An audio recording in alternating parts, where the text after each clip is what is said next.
Je m'appelle Vassili Kandinsky. Je suis né grand bourgeois, mais j'ai fait deux révolutions. Une révolution politique en 1917 et une révolution artistique toute ma vie. J'étais fasciné par les couleurs vives du ciel de Moscou et les traditions de ma Russie natale. Mais c'est en Allemagne que j'ai appris le pouvoir des couleurs. J'ai épié à Murnau, près de Munich, le concret de la nature, mais je suis connu comme le pape de l'abstraction. J'ai accepté la révolution communiste, mais j'ai refusé de brader la liberté qui fait la dignité du Créateur et j'ai quitté la Russie pour toujours. J'ai rêvé qu'après la folie de la guerre, l'art pouvait être raisonné par des théories et j'ai enseigné au Bauhaus de Weimar. Avec l'âge, j'ai compris qu'une palette claire était préférable à l'austérité d'un tableau et je suis devenu français à Paris. Je vais évoquer avec vous les 5 étapes de ma vie et de mon œuvre. Tout d'abord, ma jeunesse et ma formation à Munich de 1866 à 1908, puis ma découverte de l'abstraction à Murnau de 1908 à 1914, mes années en Russie de 1915 à 1921, ma vie de professeur au Bauhaus de Weimar de 1922 à 1933 et mes années de maturité à Paris de 1933 à 1944. Tout d'abord, ma jeunesse et ma formation à Munich de 1866 à 1908. Je suis né en 1866 à Moscou. Sur le plan matériel, j'ai eu de la chance. Ma famille était fortunée. Mon père était négociant en thé et ma mère une figure de la haute bourgeoisie moscovite. Jusqu'à l'âge de 50 ans, je n'aurais pas à me soucier d'argent. Mais l'argent n'est pas tout. J'avais 5 ans quand mes parents ont divorcé. Ma grand-mère et ma tante, femmes très cultivées, se sont chargées de mon éducation. Elles m'ont appris l'allemand, ce qui me servira plus tard. Ma mère s'est remariée et j'ai eu des demi-frères avec lesquels je m'entendais très bien, dont Vladimir, le père du philosophe Alexandre Kojève. À 19 ans, j'ai commencé à Moscou des études de droit, d'économie et de statistique. À 23 ans, j'ai fait un voyage dans la province de Volgoda pour étudier l'exercice du droit coutumier chez les peuples d'origine finnoise. Ma première forte impression visuelle, je l'ai ressentie en entrant dans les maisons des paysans aux murs peints de couleurs vives. J'avais la sensation d'évoluer à l'intérieur d'un tableau.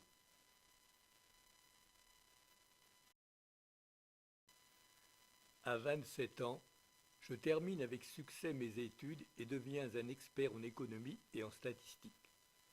Je rédige un mémoire sur la légalité des salaires des ouvriers. Tout allait pour le mieux pour moi. Je me marie avec ma cousine Anya, dont la famille, propriétaire d'une chocolaterie, possède une grande propriété près de Moscou. Mais, à 30 ans, c'est le choc. Je découvre les meules de foin de Monet et je suis frappé par le rendu non figuratif de cette œuvre. J'en vois tout promener. Je sors de la route qui m'était toute tracée d'intellectuels bourgeois. Je refuse un poste de maître de conférence et décide d'aller étudier la peinture à Munich. Et je commence à peindre, modestement, de petites études à l'huile représentant des vues de Munich. Mais les autres élèves me traitent avec mépris de peintre de paysage. Mon maître, Anton Asbé, divisait l'espace de ces paysages en zones géométriques savamment agencées. Je m'en suis souvenu en peignant les rives de l'Isard. J'ai activement participé à la création d'une association d'artistes, Phalange, où j'ai enseigné la peinture et le dessin. J'avais 36 ans et j'avais pour élève Gabriel Munter, 24 ans. Nous étions tous deux passionnés de bicyclette et même passionnés l'un de l'autre. L'été 1902, nous avons séjourné plusieurs semaines en Bavière. De ce séjour, il me reste la vieille ville. Quand j'étais enfant, je parlais allemand avec ma grand-mère et ma tante qui m'ont appris le Moyen Âge à travers les contes de fées. Dans cette ville, j'avais l'impression d'être transporté dans le passé. J'ai peint, de mémoire, la ville ensoleillée et les toits d'un rouge flamboyant. J'ai essayé de saisir l'heure qui sera toujours pour moi la plus belle de la journée, l'heure du coucher de soleil. Avec Gabriel, j'ai beaucoup voyagé, Vienne, Carthage, Kairouan et Florence.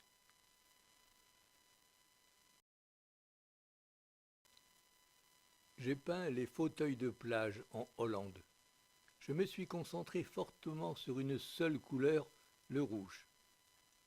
J'étais devenu plus habile dans l'usage du pinceau et du couteau à palette. J'ai voulu montrer l'importance de la couleur du fond dans l'obtention de l'effet final. Le blanc absorbe et éteint les tons les plus intenses pour donner de l'homogénéité au paysage. En 1906, j'ai 40 ans.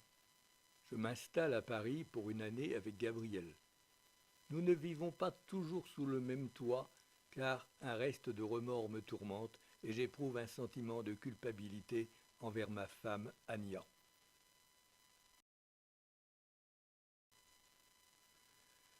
Le parc de Saint-Cloud. Pendant ce séjour à Paris, j'ai peint une allée du parc de Saint-Cloud. J'ai voulu rendre le contraste d'ombre et de lumière. Ce tableau sera mon dernier essai néo-impressionniste.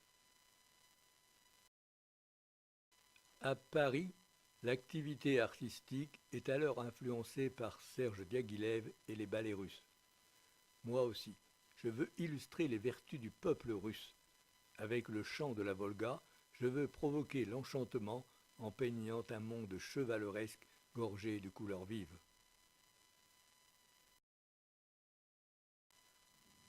Et surtout, je peins la vie mélangée.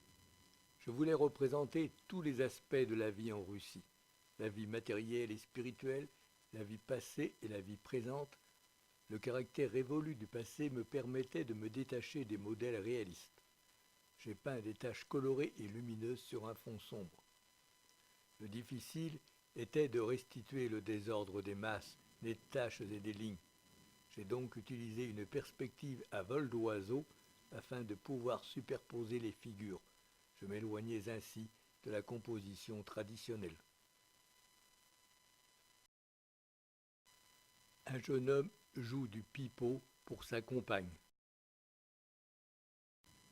Une mère berce son enfant.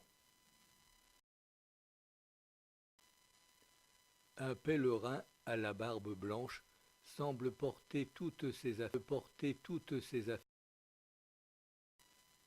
Un prêtre russe, orthodoxe, est salué avec respect. Un couple est engagé dans un dialogue tendre.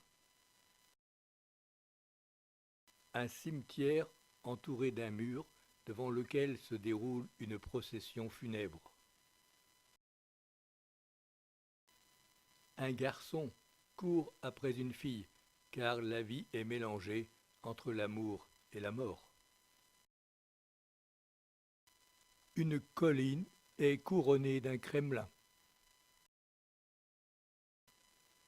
Tandis que ses voisins se battent en duel, un homme rame paisiblement. Un couple d'hommes illustre une idée qui m'est chère, celle de la fraternité entre paysans et étudiants. J'ai peint avec légèreté un panorama d'une époque révolue de l'existence russe. Deuxième étape de ma vie, ma découverte de l'abstraction à Murnau de 1908 à 1914. L'été 1908, avec Gabriel, nous décidons de nous installer durablement à Murnau, petit village au sud de Munich. Gabriel y achètera même une maison surnommée la Maison des Russes. Homme de la ville, je découvre la vie rurale et je m'adapte. Je fume la pipe de porcelaine et porte la culotte de cuir. Et je peins. Je peins la tour. C'est la peinture de paysage qui m'a conduit à libérer la peinture de la figuration, à faire en sorte que la peinture devienne son propre objet. J'ai choisi les couleurs pour que le spectateur perçoive leur abstraction. J'ai supprimé la troisième dimension. L'assaut sauvage des couleurs posées en larges touches n'a épargné par endroits que le support. En 1909, j'ai peint Montagne. Je cherchais à enrichir mon langage pictural d'une dimension spirituelle. J'ai donc réduit le paysage à de simples formes. La montagne s'élève comme une apparition fantomatique entourée d'auréoles de diverses couleurs. Elle a la forme d'un cône peint en bleu. Pour moi, le bleu est la couleur du ciel qui attire l'homme vers l'infini. Le vert indique l'immobilité et le calme. Le rouge est un son fort, obstiné, insolent. Le blanc est comme un grand silence absolu. Il est le néant d'avant le commencement. Pour attirer l'attention sur les deux silhouettes, j'ai peint en rouge l'habit du cavalier et j'ai posé une touche jaune sur l'épaule de la figure de droite. À Murnau, je me suis intéressé à la simplification des formes et des rapports chromatiques. La ligne définit des formes créées par de larges champs de couleurs. J'ai fait succéder ces champs de couleurs dans un contraste continu de tonalités chaudes et froides, sombres et lumineuses.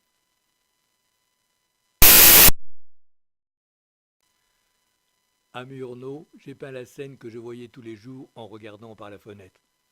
Le chemin de fer passait au fond du jardin. J'ai fait glisser la lumière du soleil au-dessous des roues pour que le train semble flotter plutôt que rouler sur les rails. Me souvenant des contes de fées de mon enfance, j'ai peint une locomotive qui ressemble à un dragon rampant hors de sa caverne.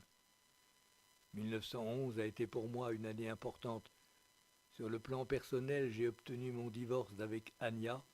Sur le plan de l'amitié, j'ai fait la connaissance de Franz Marc. Je suis aussi entré en relation avec Schoenberg, dont un concert m'avait fortement impressionné.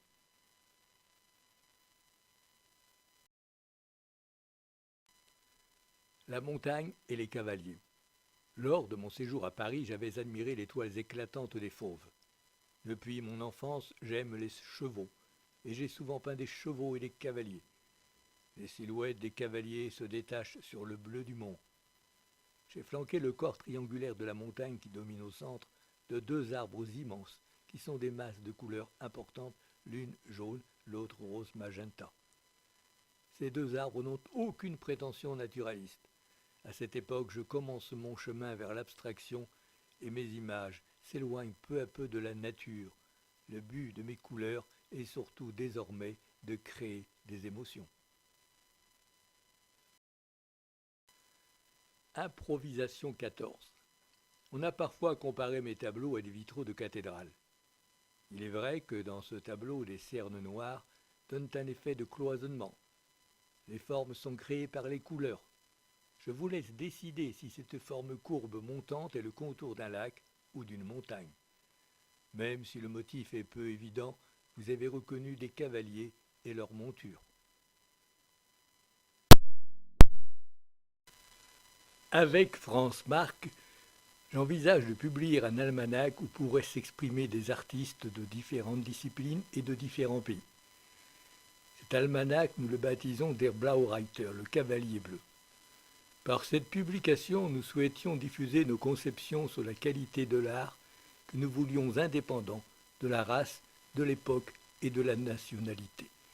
Vous avez reconnu Saint-Georges combattant le dragon pour libérer la princesse Cléodolinde.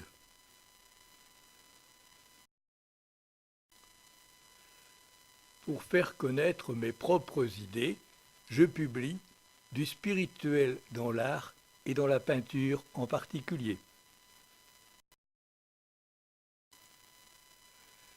Toussaint. C'est l'époque où je me passionne pour la peinture sous verre pratiquée par les familles des fermiers durant l'hiver. Ce n'est pas facile. Les couleurs sont mises au dos d'un morceau de verre qui sert de support. Tout ce qui est le plus proche du spectateur devait être appliqué en premier. J'ai ainsi peint la Toussaint qui montre une réunion de saints russes. À gauche, le chevalier Saint-Georges. Au-dessous, une sainte couronnée croise les bras sur sa poitrine. Au centre s'embrassent les deux saints martyrs, Boris et Gleb. Mais comme je croise au salut, j'introduis un ange qui s'élève avec le soleil levant rouge feu. Notez que j'ai réalisé moi-même le cadre, lui donnant un aspect de pierrerie.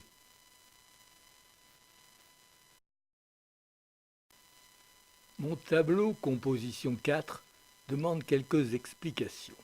C'est un de mes plus grands tableaux, 1,60 m sur 2,50 m. Au centre, une montagne bleue devant laquelle des formes blanches colorées de 3 figures tiennent des perches noires qui séparent l'image en 2 parties. À droite, un couple d'humains inclinés dont la forme double est reprise dans les éléments du fond. À gauche, des lignes de contours de chevaux et de cavaliers qui symbolisent la lutte et le mouvement au-dessus d'un arc-en-ciel. 1911 fut pour moi une année merveilleuse.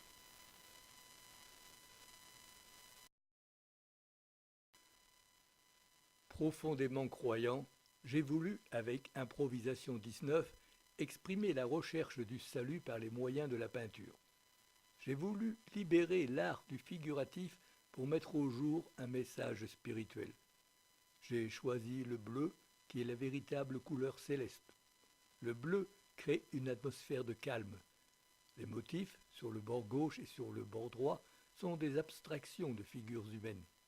Les personnages de droite semblent sortir du tableau. Leurs contours, lourds et noirs, semblent donner l'impression d'un exode tragique.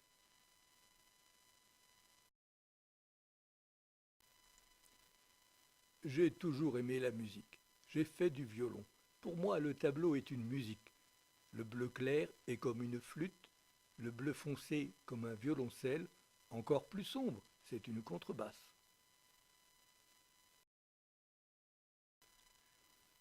J'ai peint Impression 3 le lendemain d'un concert d'Arnold Schoenberg avec qui j'ai ensuite échangé une correspondance active. J'ai toujours recherché une synthèse des arts. Cette recherche des relations entre la musique et la peinture était vive en ce début de siècle. C'est vrai qu'en peignant la partie gauche, j'ai pensé au public et je comprends que pour beaucoup, la grande forme noire évoque un piano. J'ai voulu créer un fort contraste entre le noir et le jaune. Le jaune est sans profondeur, mais sa force est intense. Il semble se libérer de l'arrière-plan et planer dans l'air.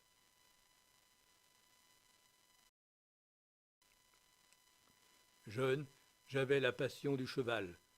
En peignant ce tableau, lyrique, j'ai réduit le cheval à quelques lignes qui, par leur force et leur direction, donnent une impression de vitesse et de mouvement. On m'a dit qu'il ressemblait à une affiche. C'est vrai qu'il fut considéré comme le symbole de l'avant-garde.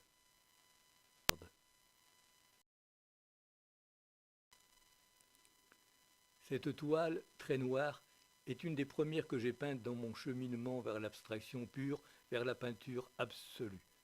J'ai peint des taches de couleurs primaires et complémentaires pour donner l'illusion d'un mouvement rapide. Ces taches donnent l'impression de vouloir se transformer en cercle. Il est vrai que plus tard, le cercle sera un de mes motifs favoris.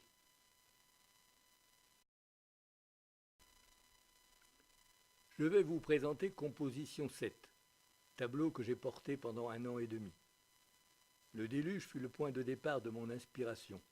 En 1913, j'étais oppressé par la montée des tensions et j'espérais que la guerre à venir serait une porte ouverte vers un monde meilleur qui surgirait de la destruction. Au centre du tableau, l'éblouissement de la révélation de ce qui va se passer. Un éclair en haut à gauche va amener l'effondrement des eaux sur la planète que l'on voit en bas à droite.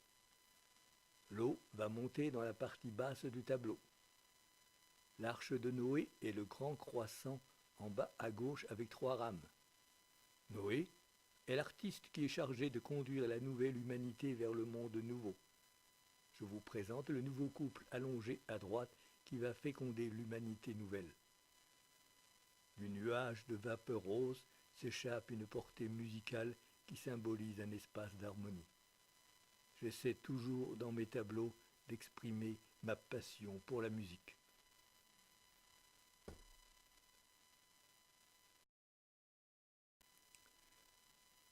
Voici la troisième période de ma vie, mes années en Russie, de 1915 à 1921. Le 1er août 1914, en ma qualité de sujet du tsar, je suis devenu un ennemi de l'Allemagne que je dois quitter. J'emménage à Moscou en décembre au dernier étage d'un immeuble de rapport que m'a laissé mon oncle Alexandre. J'y resterai jusqu'en décembre 1921. Je laisse l'essentiel de mes tableaux à la garde de Gabriel, mais notre relation se dégrade et nous rompons définitivement en mars 1916. Pour se venger de cette rupture, elle gardera la majeure partie de mon œuvre. Je suis perturbé par les événements. Ma tête est comme une ruche d'abeilles bourrée à ras-bord et totalement embrouillée. En mai 1916, au téléphone, je tombe sous le charme de la voix d'une jeune fille que je réussis non sans mal à retrouver. C'est Nina. Je l'épouse en février 1917. Elle a 28 ans de moins que moi. Elle m'apportera le bonheur et la stabilité. Nous aurons un fils, Volodia, qui mourra à l'âge de 2 ans. Ce sera le drame de notre vie. En 1915, je n'ai peint aucun tableau et 8 seulement en 1916. Je découvre les difficultés matérielles car je n'ai plus ni marchand ni collectionneur. Je dois donc vendre mon immeuble de rapport tout en conservant le droit d'occuper le dernier étage.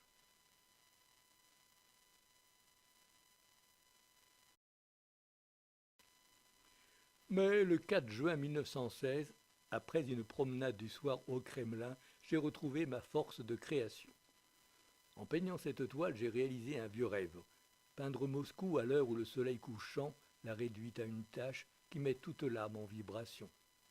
Rendre ce moment me semblait le bonheur le plus grand qui puisse arriver à un artiste. J'ai rassemblé sur la toile les célèbres monuments de Moscou sans tenir compte de leur emplacement réel. 2 personnages, un homme et une femme, vêtus d'habits folkloriques, sont frappés par la splendeur du Kremlin. On m'a demandé pourquoi les constructions s'inclinaient vers la droite ou vers la gauche. J'ai répondu que c'était un souvenir de mon voyage d'études dans la Vologda. Je me suis souvenu de l'impression de rotation ressentie dans l'intérieur d'une isba aux murs couverts d'images populaires.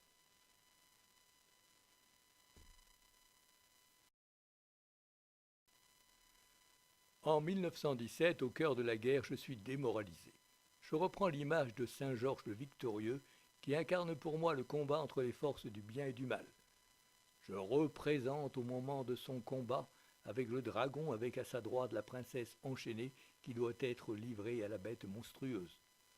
En 1918, je ne peins qu'une seule huile. Je suis nommé à plusieurs comités révolutionnaires pour l'éducation artistique et l'administration des musées.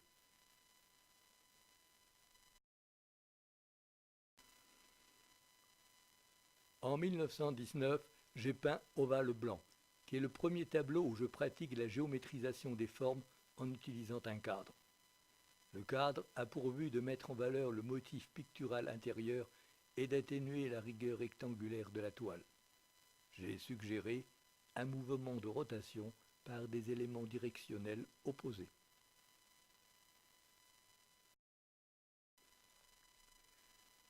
Quatrième période de ma vie de professeur au Bauhaus de Weimar de 1922 à 1933. Les années à Moscou ont été difficiles. Je n'étais pas communiste et je me suis souvent trouvé en opposition avec les représentants du mouvement constructiviste. Isolé politiquement, marginalisé peu à peu par les autres artistes, souffrant de conditions matérielles de plus en plus dures. En mars 1922, Walter Gropius, le directeur de l'école du Bauhaus de Weimar, me propose un poste d'enseignant. J'accepte car je partage le but du Bauhaus de fusionner les différents domaines artistiques pour dépasser le cloisonnement en vigueur dans les écoles traditionnelles. Je suis aussi heureux d'avoir pour collègue Paul Klee et je peins.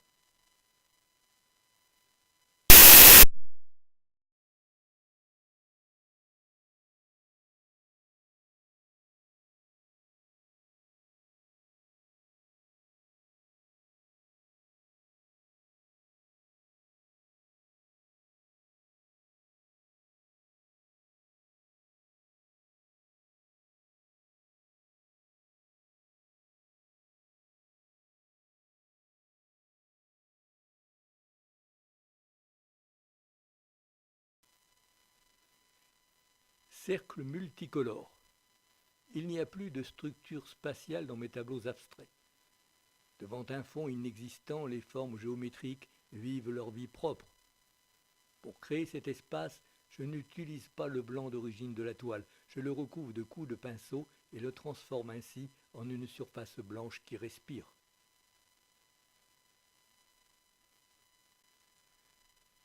Tache rouge 2. Influencé par le constructivisme russe, je précise nettement les surfaces. J'accentue le caractère géométrique des éléments et je lisse les couleurs. Je place les éléments plus petits du centre sur une structure géométrique unifiante. Pour suggérer une continuité de l'espace, je mets les angles du quadrilatère en dehors de la toile.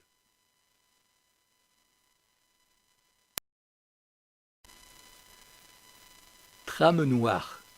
Je vous présente au centre de ce tableau un motif que j'utiliserai souvent, le motif de l'échiquier. Autour de cet échiquier, vous reconnaissez des poissons, des bateaux flottant sur l'eau à gauche, plusieurs taches de couleurs nimbées de lumière, ainsi que des éléments purement géométriques.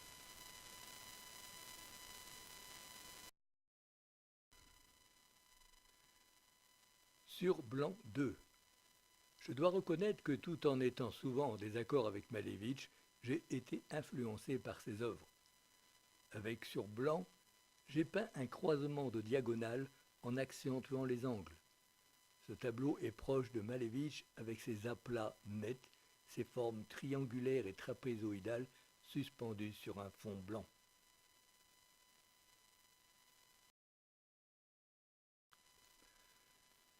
Composition 8 est mon œuvre dominante de cette époque. J'ai utilisé des éléments géométriques peu nombreux comme des cercles, des angles, des rectangles et des lignes. J'ai limité le nombre des couleurs, du bleu, du noir, du rouge et du jaune. J'ai donné aux formes géométriques une existence à part entière en privilégiant le cercle qui devient mon motif favori. Avec les formes triangulaires, j'ai souhaité apporter harmonie et sérénité à la composition.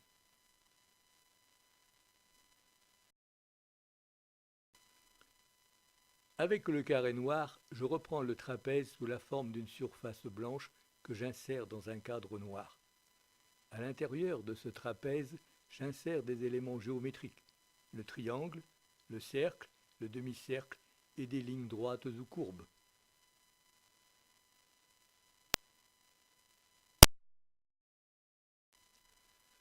En 1925, je peins jaune, rouge et bleu.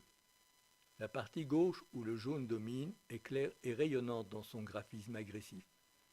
Les éléments de la partie droite déploient leur poids sombre en suivant une ligne oblique montante.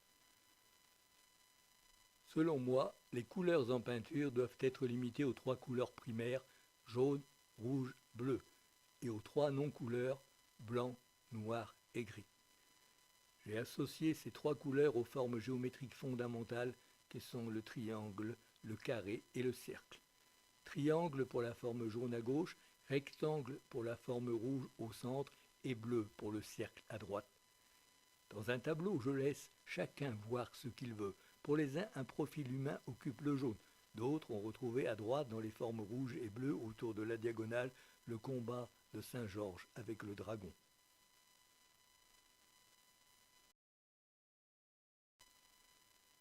Pour moi, plus le bleu est profond, plus il évoque l'idée d'infini, suscitant la nostalgie de la pureté et du surnaturel. Avec dans le bleu, j'ai voulu donner à l'espace de la profondeur. Le bleu tend à reculer tandis que le grand cercle rouge au centre se projette vers le spectateur comme s'il était en relief.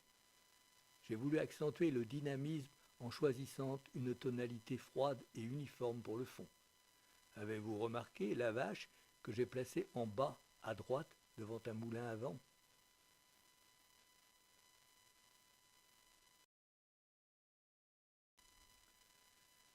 À la fin des années 1920, j'ai beaucoup utilisé le cercle. Il est la forme la plus modeste, mais il s'impose sans scrupule. Il est précis, mais aussi variable. Il est stable et instable en même temps. Pour quelques cercles, j'ai utilisé un fond noir dramatique pour faire briller une constellation de cercles colorés. Le grand cercle dans lequel est inséré un énorme point noir sert d'attraction à de nombreux autres cercles de couleurs. J'ai essayé d'attirer l'attention du spectateur sur l'alternance entre l'espace proche et l'espace lointain, alternance créée par le jeu des couleurs qui semble scintiller dans le noir. En 1928, Nina et moi obtenons la nationalité allemande. L'année suivante, nous passons l'été à Hendaye avec mon ami Paul Klee. Au Bauhaus, nos habitations étaient contiguës et nous pouvions nous rendre visite sans sortir en passant par la cave. Voici le tableau qu'a peint Paul Klee, Sénétion. Moi, j'ai peint vers le haut, en hommage à Paul Klee en accolant deux demi-cercles et j'ai accentué un effet de glissement en les posant en équilibre sur une structure pointue. J'ai ouvert la possibilité d'une lecture anthropomorphique en ajoutant un petit point dans le quart supérieur droit. En 1930 et 1931, Nina et moi avons voyagé à Venise, Ravenne, où j'ai admiré les mosaïques, puis en Égypte, en Grèce, à Istanbul.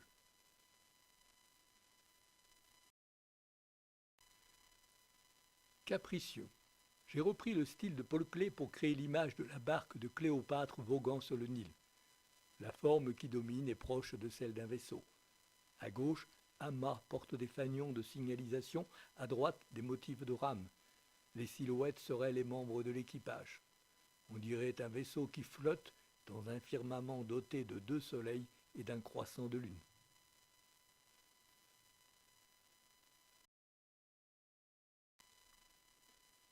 Rose décisive. J'ai voulu donner une plus grande autonomie aux figures.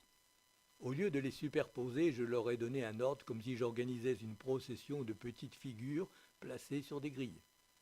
Je n'ai pas créé de grilles, mais j'ai distribué les figures de manière uniforme et je les ai alignées perpendiculairement. J'ai joué sur le contraste entre le jaune et le fond noir, et avec le carré rose, j'ai introduit de la profondeur dans la toile.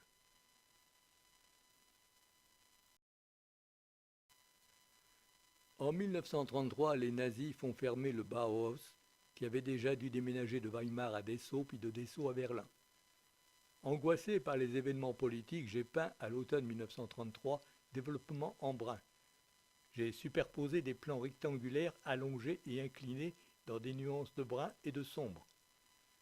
Tels des portes coulissantes, ces hauts panneaux s'ouvrent au centre pour laisser entrevoir une zone claire et lumineuse.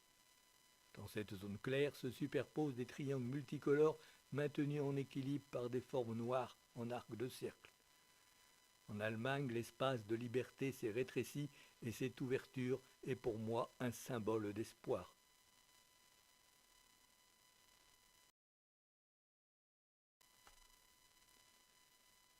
Mes années de maturité à Paris, 1933-1944. Le 16 décembre 1933, nous quittons Berlin pour la France et nous nous installons à Neuilly au bord de la Seine avec l'aide de Marcel Duchamp.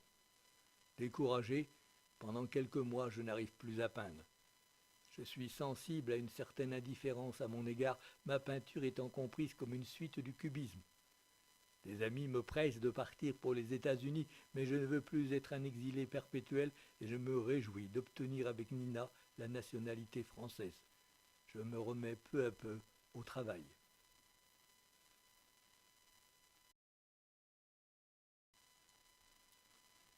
Avec contraste accompagné, je m'essaie à une nouvelle technique.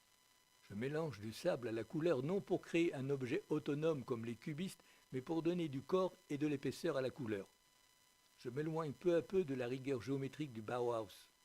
J'ai superposé des figures rectangulaires, mais les lignes sont souples et la gamme des couleurs chaudes. Succession. En 1936, j'ai peint Composition 9 en opposant d'une part la rigueur formelle du fond divisé en larges bandes diagonales colorées et d'autre part la liberté de motifs picturaux sans le moindre lien. L'effet directionnel créé par les diagonales est renforcé par l'emploi de couleurs contrastées. Au centre, j'ai placé une forme organique qui ressemble à un cœur. Ce tableau bleu de ciel. Mais peindre me permet de nier la dureté des temps et de fuir les misères de l'existence quotidienne. Par ma fenêtre, j'admirais le bleu du ciel au-dessus du mont Valérien. Le bleu inspire une sensation de paix et de sérénité spirituelle. J'ai créé un univers de petits animaux qui flottent en chute lente et libre, comme des flocons de neige. Je n'ai pas repris de modèles anatomiques précis offerts par la nature, mais j'ai regroupé des formes minimales susceptibles d'évoquer des corps organiques. Je pense que les formes abstraites sont des formes naturelles et qu'un jour les hommes de science découvriront des formes semblables aux objets imaginaires créés par les peintres.